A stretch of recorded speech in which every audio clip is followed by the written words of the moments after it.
नमस्कार नमस्कार नमस्कार. स्पोर्ट्स कट्टाच्या या विशेष भागामध्ये तुमच्या सगळ्यांचं स्वागत आहे. स्पेशल एपिसोड आहे कारण दिवस स्पेशल आहे. भारताच्या टीमचं कधीही नेतृत्व पूर्ण वेळ न केलेला एक नवीन कर्णधाराचा अनाऊन्स झालेला आहे. 30व्या वर्षी त्यांनी इंटरनॅशनल क्रिकेटमध्ये पदार्पण केलं. त्याचा 35व्या वर्षी क्रिकेटचा आंतरराष्ट्रीय क्रिकेटचा शेवट झाला आहे का हे प्रश्नचिन्ह आहे. आणि सचिन तेंडुलकरचा रेकॉर्ड मोडणारा नवीन युवा खेळाडू टीम इंडियामध्ये आलेला आहे. अनेक गोष्टी आहेत चर्चा करण्यासारख्या आणि त्याच्यासाठीच आज आपल्याबरोबर आलेले आहेत द हिंदूचे क्रीडा पत्रकार अमोल कराडकर. अमोल, स्वागत आहे. धन्यवाद आदित्य. अमोल, सगळ्यात मोठी हेडलाईन काय आहे आजची? कन्फ्युज्ड मी. तू म्हणलास तसं, म्हणजे श्रेयस अय्यर भारताचा नवा T20 कर्णधार ही सर्वात मोठी हेडलाईन का? T20 विश्वविजेत्या कर्णधाराचं स्थान फक्त कर्णधार पदावरून नाही तर संघातूनही हकालपट्टी ही सर्वात मोठी बातमी का? वैभव सूर्यवंशी ज्याला तो कधी येणार तर तो लगेच आला आहे संघात. त्याला 15 जणांच्या ऐवजी 16वा खेळाडू म्हणून त्याची वर्णी लागलेली आहे. ही अजून मोठी हेडलाईन. आणि या 3 हेडलाईन्समुळे आपण हे लक्षात यायलाही वेळ लागतो की T20 विश्वविजेत्या संघातील 5 खेळाडू पुढच्या सिरीजसाठी नाही आहेत. कोणते कोणते नाही आहेत? सूर्यकुमार, जसप्रीत बुमराह, हार्दिक, कुलदीप आणि रिंकू सिंग, ज्याच्यासाठी IPL चांगली गेली होती. इंटरेस्टिंग गोष्टी आहेत. म्हणजे या सगळ्याच घडामोडी इंटरेस्टिंग आहेत. पण मला तरी वाटतं की सुरुवात सूर्यकुमार यादवच्या वगळण्यापासूनच झाली पाहिजे. मान्य आहे की त्याला IPL हे चांगलं गेलं नव्हतं. मान्य आहे वर्ल्ड कपमध्ये अमेरिकेविरुद्धची मॅच सोडली तर त्याला वर्ल्ड कपही चांगला गेला नव्हता. पण वर्ल्ड कप त्यांनी जिंकवून दिला होता टीम इंडियाला.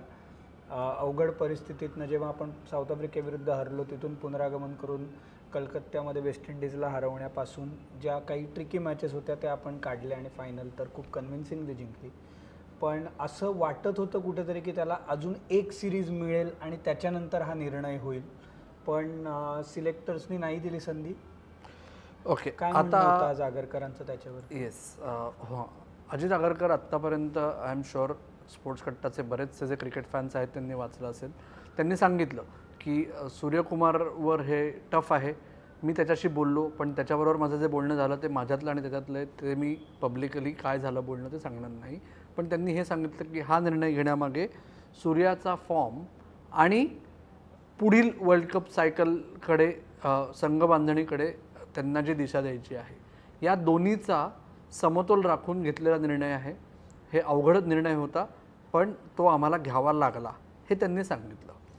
पण आता मला त्याला जोडून फक्त म्हणजे याच कॉन्टेक्स्टमध्ये म्हणून मला विचारायचं आहे, याचीच पूर्वतयारी म्हणून शुभमन गिलला आपण वर्ल्ड कपच्या आधी व्हाईस कॅप्टन म्हणून आणण्याचा प्रयत्न केला होता, जो फेल झाला.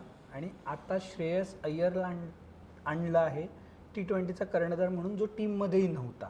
तर त्याच्यावरती त्यांचं काही म्हणणं होतं किंवा काही एक्सप्लेनेशन होतं? कारण हे म्हणजे समांतर प्रश्न मला वाटले म्हणून मी आत्ता मध्ये विचारले. राईट. सो श्रेयस अय्यरच्या बाबतीत त्यांना तेच विचारलं गेलं. कारण आणि त्यांनी काय म्हणलं ना, हे लोकांनी बघितलं असेल. मला स्वतःला असं वाटतं की तू जो उल्लेख केलास की आता मी हे बोलू शकतो की आत्तापर्यंत, म्हणजे रादर 16 मेला जेव्हा मी द हिंदूसाठी रिपोर्ट लिहिला की सूर्याची संघातील जागाच धोक्यात आहे आणि नवीन कर्णधार मी येईल, ओके, तेव्हा हा निर्णय झाला होता. तू जो प्रश्न विचारलास तेव्हा हा निर्णय नक्की झाला होता की आता नाही.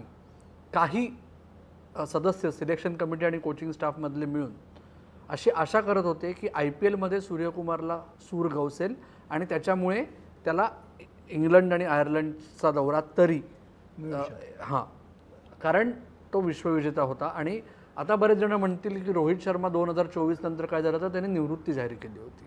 वन डे अशा बाबतीत आपण नंतर बोलू, चॅम्पियन्स ट्रॉफी नंतर जे झालं ते. ओके, आत्ता जो मुद्दा आहे तर ती पूर्वतयारी, म्हणजे कदाचित वेळ पडल्यास जर सूर्यकुमार संघात आला नाही तर रेडीमेड ऑप्शन म्हणून तेव्हा कदाचित शुभमन गिलला आणलं. पण तेव्हा संघाचं कॉम्बिनेशनच बदलावं लागलं, त्यामुळे शुभमन गिल संघातच नव्हता. हा मुद्दा क्रमांक 1. मुद्दा क्रमांक 2 जो तू म्हणलास महत्त्वाचा, की श्रेयस अय्यर गेले 31 महिने या संघातच नाही आहे. आणि जरी सूर्या नसला तरी मोर ऑर लेस कोर तुमचा वर्ल्ड कपसाठी सेम राहणार आहे. जरी आत्ता हार्दिक आणि बुमराह 2027 ODI वर्ल्ड कपपर्यंत T20 इंटरनॅशनल एशियन गेम्सच्या आधी आणि नंतर किती खेळतील हा मोठा प्रश्न आहे, परंतु 2027 वर्ल्ड कप नंतर 2028 T20 वर्ल्ड कपपर्यंत कोर तुमचा सेम राहणार आहे. त्या याच्यात श्रेयस अय्यर तो विश्वास संपादन करू शकेल का त्याच्या, कारण काय बाकीचे कंटेंडर्स कोण आहे ते सगळ्यांना माहिती होतं, त्या प्लेयर्सना पण माहिती होतं. सो त्या याच्यात संघ पहिली गोष्ट विश्वास संपादन करणं, दुसरी गोष्ट रिस्पेक्ट अर्न करणं, आदर मिळवणं, आणि तिसरी गोष्ट जी आपण आदित्यच्या फेवरेट टीमसाठी गेल्या 3 वर्षात वारंवार बघितली आहे की संघ हा एकत्र संघ म्हणून खेळणं. ही गोष्ट सगळं साध्य करून चौथा मुद्दा की स्वतःचं स्थान बळकट करणं, कारण काय त्याचा स्वतःचा कमबॅक आहे T20 या टीममध्ये 2.5 वर्षानंतर. त्याच्यामुळे या सगळ्या बाजूवर, आणि थोडंसं मी ह्याच्यावर अजून जर एलॅबरेट करू शकलो की ही परिस्थिती 2024 ते 26च्या प्रवासापेक्षा 26 ते 28 किती खडतर आहे याचं अजून एक तुम्हाला जस्ट सुतोवाच करतो की 24 ते 26 अमेरिकेतल्या वर्ल्ड कप नंतर भारतातला वर्ल्ड कप होता. 26 ते 28 भारतातल्या वर्ल्ड कप नंतर ऑस्ट्रेलिया आणि न्यूझीलंडमधला वर्ल्ड कप आहे. नंबर 1 कंडिशन्स बरेच वेगळे असणार आहेत. नंबर 2 गौतम गंभीर यांचं कॉन्ट्रॅक्ट 2027 ODI वर्ल्ड कपपर्यंत आहे. ते त्याच्यानंतर राहतील की नाही आपल्याला माहिती नाही. अजित आगरकर आत्ता तरी सप्टेंबर एंडपर्यंतच आहेत चीफ सिलेक्टर. जर त्यांची कारकीर्द पुढे चालू राहिली तरी आत्ताच्या नियमावलीनुसार ते सप्टेंबर 2027 नंतर राहू शकत नाही, म्हणजे तेही वर्ल्ड कपपर्यंतच आहेत. सो श्रेयस अय्यरला पुढील वर्षाच्या वर्ल्ड कपपर्यंत आत्ता जे आपण त्याचे चॅलेंजेस सांगितले ते सगळं करून दाखवायचं आहे, जेणेकरून त्याचा आणि T20 संघाचा जर नवीन मॅनेजमेंट आलं आणि नवीन सिलेक्शन कमिटी चीफ आले तर तो मार्ग सुकर होईल. नाही तर आपण ऑक्टोबर 2027 आता कर्णधार कोण T20 संघाचा ही आपण चर्चा करत राहू. आणि तिसरा आणि शेवटचा मुद्दा सूर्यकुमारच्या याच्यावर आपण बघितलंय, फक्त तुम्ही कर्णधार आहात म्हणजे तुम्ही संघात राहूच शकता असं नाही, हे सिद्ध झालंय. ते चांगलं आहे का वाईट आहे मला स्वतःला ते पटत नाही. कारण काय, जर संघ जिंकलाय, विश्वविजेता संघ आहे, तर कॅप्टनला जास्त संधी मिळायला नको का, त्याच्यावर जबाबदाऱ्या जास्त होत्या. पण तो आता तुम्ही एकदा पायंडा पाडलाय तर मग ती इन्सिक्युरिटी फक्त नव्या कर्णधारातच नाही सर्वांमध्ये जास्त वाढेल का, हाही एक मुद्दा आहे. आणि श्रेयस अय्यर आणि गौतम गंभीरचं इक्वेशन कसं आहे, काही आयडिया? छान आहे की म्हणजे, आणि बरं झालं तू हा मुद्दा काढलास, म्हणजे की ओघाओघात बरंच मी जरा भडास काढतो. म्हणजे 2024 श्रेयस अय्यर आणि गौतम गंभीरनी कोलकाता नाईट रायडर्ससाठी मेंटॉर आणि कर्णधार या भूमिकेत विजेतेपद मिळवलं, राईट. त्याच वेळेस 2024 डिजिटल मीडियावर विशेषतः खूप थिअरीज चालल्या होत्या की कसं चीफ सिलेक्टर जे आत्ताचे अजित आगरकर आहेत त्यांचं आणि श्रेयस अय्यरचं वाकडं आहे म्हणून श्रेयस अय्यरला कॉन्ट्रॅक्ट वगैरे मिळालं नाही. तेच प्रशिक्षक आहेत, तेच चीफ सिलेक्टर आहेत, आणि तोच श्रेयस अय्यर आत्ता T20 कर्णधार झालेला आहे. ह्याच्यावरून अजून मला काही बोलायची आवश्यकता आहे असं अजून मला वाटत नाही. पण त्याच्यामुळेच जेव्हा आपण सोशल मीडियावर डिजिटल मीडियावर थिअरीज फ्लोट करतो ना, त्या थिअरीजकडे किती लक्ष द्यायचं तो मात्र विचार करायची प्रत्येकाला वेळ आली असं वाटतं मला. आणि मला त्याच आता आपण कर्णधाराचा विषय संपवू, 1-2 शेवटचे प्रश्न घेऊन. ईशान किशन, संजू सॅमसन असे काही कंटेंडर्स होते, पण संजू सॅमसन बऱ्याच जणांचं म्हणणं होतं की तो क्रिकेट किती खेळला आहे, म्हणजे तो आधी पण संघाच्या आतबाहेर होता आणि आता त्यांनी जरी शेवटच्या 3 पैकी 2 मॅचेस जिंकवून दिल्या असल्या तरी आता कॅप्टन म्हणून त्याच्याकडे सोपवणं आता अवघड जाईल. पण आपण कॅप्टन तर केला आहे जो टीममध्ये 30 महिने नव्हता, आणि त्याच्याशिवाय ईशान किशन हाही ऑप्शन संघासमोर होता. तर या ऑप्शनचा का नाही विचार झाला? विचार झाला ना, पण आत्ता त्यांचं म्हणणं आहे की श्रेयस अय्यर हा फलंदाज आणि कर्णधार या दोन्ही भूमिकांमध्ये चपखल बसतोय, तो निर्विवाद आहे. आणि जसं तू म्हणलास संजू सॅमसनच्या 3 इनिंग्जपैकी 3 आल्या नसत्या किंवा एकही आली नसती तर कदाचित आपण म्हणलो असतो की वैभव सूर्यवंशींनी संजू सॅमसनच्या जागी यावं का, कदाचित आपण वर्ल्ड कपच जिंकलो नसतो ना. हां, तो मोठा फॅक्टर होता. सो तो मुद्दा क्रमांक 1. मुद्दा क्रमांक 2, ईशांत किशनही कमबॅक झाला आहे. ओके, अजून ते स्टेचर आलं आहे की नाही खात्री नाही. आणि या सिलेक्शन कमिटी आणि संघ व्यवस्थापनाला मिळून असं वाटतं की तिलक वर्मा तुमचा पुढचा कर्णधार होऊ शकतो. म्हणून त्याला फक्त इंडिया एसची कर्णधारपदाची कामगिरी नाही सोपवलेली त्याच्याकडे वन डेअर्समध्ये, त्याला T20 टीमचा सुद्धा उपकर्णधार नेमणूक झालेली आहे त्याची आज. म्हणजे अक्षर पटेल जो T20 वर्ल्ड कपला उपकर्णधार होता तो संघात आहे, पण उपकर्णधार वेगळा झालेला आहे. म्हणजे T20 विश्वविजेत्या संघातून कर्णधाराची हाकलपट्टी झाली, उपकर्णधार पदावरून काढलं गेलं आणि 2 नवीन नियुक्त्या झाल्या आहेत. हे सगळं अत्यंत इंटरेस्टिंग आहे, एवढंच मी म्हणू शकतो. आणि आता आपण अर्थातच वैभव सूर्यवंशीवरती येऊया. आपण म्हणजे स्पोर्ट्स कट्टाला आम्ही जतीन परांजपेंबरोबर एक एपिसोड केला आहे. ओव्हरऑल असंच मत होतं सगळ्यांचं की त्याला अजून इंडिया ए द्यावं, त्याला अजून ग्राइंडिंगमधनं जाऊन द्यावं आणि मग त्याला इंडियामध्ये आणावं. पण मला वाटतं की या IPL नंतर त्यांनी सगळी ती पेकिंग ऑर्डरला लाथ मारून टाकलेली आहे. त्याच्या कामगिरीने पण अर्थातच, पण सिलेक्टर्सना त्याच्याकडे T20मध्ये तरी दुर्लक्ष करता येणं शक्य झालं नाही. आणि पर्टिक्युलरली आपण जे त्या सेमीफायनल गुजरात टायटन्स विरुद्धच्या मॅच नंतरही बोललो होतो की त्यांनी ज्या प्रकारे रबाडा, प्रसिद्ध कृष्णा, सिराज यांच्यासमोर बॅटिंग केली ज्या आत्मविश्वासाने, त्याच्यामुळे सिलेक्टर्सना असं झालं की बाबा याला नाही ठेवू शकत बाहेर. सो 2 मुद्दे ह्याच्यातही. अजित आगरकरांनी स्पष्ट सांगितलं की त्यांनी आम्हाला त्याला संघात घेण्यास भाग पाडलं आणि हे खूप मोठं स्टेटमेंट आहे. जेव्हा एक तरुण खेळाडू ज्यांनी T20 सोडून आणि अंडर-19 इंटरनॅशनल क्रिकेट, ती खूप फरक आहे. T20 फॉर्मॅट सोडून बाकी कुठल्या याच्यात फार छाप अजून तो पाडू शकलेला नाही आहे. पुढच्या 15 तू म्हणलास तसं इंडिया एची जी वन डे सिरीज आहे श्रीलंकेत, ट्राय सिरीज, तिकडे त्याचा पहिल्यांदा कस लागेल. पण त्याला संघात घेण्याबद्दल हरकत नाही आहे. त्याला एक अतिरिक्त खेळाडू म्हणून घेतलं आहे आणि मी आत्ता त्याच्याकडे त्याच दृष्टीने बघेन. म्हणजे मला हा मुद्दा नाही आहे की सचिन तेंडुलकरचं 37 वर्ष जुनं विक्रम जो आहे, सर्वात तरुण भारतीय आंतरराष्ट्रीय खेळाडू, तो वैभव सूर्यवंशी आयर्लंडमध्ये मोडणार, 26 जूनला मोडणार का 26 जून ते 9 जुलैच्या मध्ये आयर्लंड किंवा इंग्लंडमध्ये मोडणार. ते नाही मोडलं ना तरी काही हरकत नाही आहे. मुद्दा आहे त्याला, जसं मी उदाहरण देतो तुम्हाला, मी पहिल्यांदा आंतरराष्ट्रीय क्रिकेटच्या दौऱ्यावर गेलो होतो ना 2007 इंग्लंडमध्ये वन डे सिरीजसाठी. तेव्हा एक रोहित शर्मा नावाचा तरुण खेळाडू अतिरिक्त खेळाडू म्हणून होता आणि तेव्हाचे कर्णधार राहुल द्रविड यांना आम्ही एकदा विचारलं होतं त्याच्याबद्दल.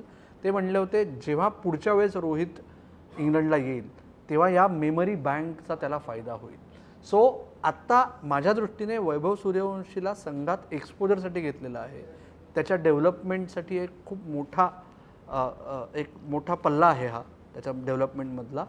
पण वैभव सूर्यवंशीला जर नीट हाताळलं गेलं, आत्ता कसं आहे, वैभव सूर्यवंशीमुळे काय झालं आहे, वैभव सूर्यवंशीमुळे टॅक्सीवाले उबर आणि ओलाचा मीटर बंद करून बाजूला थांबून त्याची बॅटिंग बघतायत. हे शेवटचं कधी झालं भारतीय क्रिकेटमध्ये, आंतरराष्ट्रीय क्रिकेटमध्ये. त्यामुळे वैभव सूर्यवंशीने जे करायचं आहे ते करून झालं आहे. तो अजून काय काय करू शकतो याची आपल्याला उत्सुकता आहे. पण म्हणजे ते लगेच होईल, जे IPLमध्ये होतं ते लगेच आंतरराष्ट्रीय क्रिकेटमध्ये होईल अशी अपेक्षा जास्त करू नका. झालं तर चांगलंच आहे, आज ना उद्या होणारच आहे, पण ते कसं घडवून आणायचं आहे याच्याकरता प्लॅनिंग जे चाललं आहे ते माझ्या मते बरोबर टप्प्यावर आहे आणि खूप घाई कोणी करणार नाही असं वाटतंय आत्ता तरी. आणि हार्दिक पांड्या आणि जसप्रीत बुमराहबद्दल मी फक्त सांगतो की त्यांची नावं नाही आहेत म्हणजे टीम सिलेक्शनमध्ये. तर म्हणजे एशियन गेम्सच्या टीम सिलेक्शनमध्ये आहे, पण बाकीच्या स्क्वॉडमध्ये नाही आहेत. कारण सिलेक्टर्सचं क्लिअर म्हणणं आहे की आम्ही मॅनेजमेंट करतो आहे त्यांच्या वर्कलोडची आणि हार्दिक पांड्याकडे आम्ही 50 ओव्हरला 2027च्या याच्यामध्ये तो तयार राहावा या दृष्टीने बघतो आहे. मला वाटतं की याच्यात तर काही वावगं नाही आहे. बाकी काही थिअरी झालं तरी त्याच्याकडे दुर्लक्षच करावं. आणि त्याच्याशिवाय अजून तुला सिलेक्शनमध्ये काय सरप्राईजेस दिसले? सरप्राईज नाही वाटलं मला. कुलदीप यादवच्या ऐवजी रवी बिष्णोई ट्रायआउट करतायत. ती परत संगीत खुर्ची राहिली, ट्रायल अँड एरर, तर मला काही हरकत नाही आहे त्याच्यात. As long as Kuldeep Yadav test मॅचेसमध्ये महत्त्वाचा खेळाडू आहे आणि कदाचित त्याच्यामागे हा विचार असेल की श्रीलंकेतल्या टेस्ट सिरीजमध्ये कुलदीप यादव महत्त्वाचा खेळाडू ठरणार आहे. सो त्याला नीट तयारी करता यावी रादर दॅन तो तिकडे इंग्लंडमध्ये आणि तिकडून बेंचवर. ओके, हा एक मुद्दा असू शकतो. हा मुद्दा क्रमांक 1. दुसरी गोष्ट हर्षित राणा फिट आहे, त्यामुळे तो संघात आलेला आहे. आणि भुवनेश्वर कुमारचा विचार झाला याच्याबद्दल काही विचारलं? फक्त T20 टीम नाही काही विचारणा झाली आणि मला वाटत नाही, म्हणजे ती बस गेली आहे. भुवनेश्वर कुमार, मोहम्मद शामी हे आंतरराष्ट्रीय क्रिकेट आणि कदाचित आता त्याच बांदियाळीत सूर्यकुमार यादवचं नाव येऊ शकेल की ती बहुतेक बस गेली आहे आता आंतरराष्ट्रीय क्रिकेटच्या दृष्टीने. त्याच्यामुळे मला वाटत नाही आता तरी भुवनेश्वर कुमार आणि मोहम्मद शामी यांचा विचार होईल आंतरराष्ट्रीय क्रिकेटसाठी. इंटरेस्टिंग. मला कट्टेकरांना पण सांगायचं आहे, त्यांनीही एकच मुद्दा फक्त, म्हणजे बऱ्याचशा कट्टेकरींना रादर आम्हालाही संकेत मिळत होते की ऋतुराज गायकवाड हा विराट कोहलीची बदली खेळाडू म्हणून अफगाणिस्तान विरुद्धच्या वनडे संघात येईल, पण तो आला यशस्वी जयस्वाल. याच्यावर परत खूप विशेषतः स्पोर्ट्स कट्टाचे फॉलोअर्स एकमेकांशी भांडू शकतील, कारण काय दोघंही जण यशस्वी जयस्वाल आणि ऋतुराज गायकवाड गेली 3 वर्ष वनडे क्रिकेटमध्ये सातत्यपूर्ण संधीच्या प्रतीक्षेत आहेत आणि दोघांनी ज्या मर्यादित संधी मिळाल्या आहेत त्याचा पुरेपूर फायदा करून घेतलेला आहे. त्याच्यामुळे डावं उजवं होणार, त्याच्यात काही म्हणजे तुमचं मत वेगळं असेल, तुमचं मत काय असेल ते मात्र वाचायला आवडेल आम्हाला. आणि दुसरी गोष्ट संपायच्या आधी आपण याचाही उल्लेख केला पाहिजे की प्रज्ञानंदननी नॉर्वे चेस मास्टर जिंकलेली आहे. त्यांनी मॅग्नस कार्लसनला 2 वेळा हरवलं त्या स्पर्धेमध्ये आणि तो पहिला भारतीय आहे ती स्पर्धा जिंकणारा. त्याच्यामुळे त्याचंही कट्ट्यावरती अभिनंदन झालंच पाहिजे. तर तुम्हीही आम्हाला तुमचं मत सांगा की श्रेयस अय्यरला 31 महिन्यानंतर डायरेक्ट कॅप्टन्सीवरती आणणं वैभव सूर्यवंशी सचिन तेंडुलकरचा रेकॉर्ड मोडणार का, हेही आम्हाला सांगा. आणि बाकी तुम्हाला काही निवडीबद्दल तुमचं काही मत असेल तर तेही आम्हाला नक्की कट्ट्यावरती तुम्हाला कमेंट्समध्ये सांगायला आवडेल. अमोल, तू आज आलास, स्पेशल एपिसोडमध्ये आमच्याशी बोललास, सगळ्या सिलेक्शनच्या अपडेट्स दिल्यास, त्याबद्दल मनापासून धन्यवाद. आत्ता मात्र या स्पेशल एपिसोडमध्ये आम्ही इकडेच थांबतोय. तुम्ही मात्र ऐकत राहा, बघत राहा आणि आमची वाट पाहत राहा. धन्यवाद.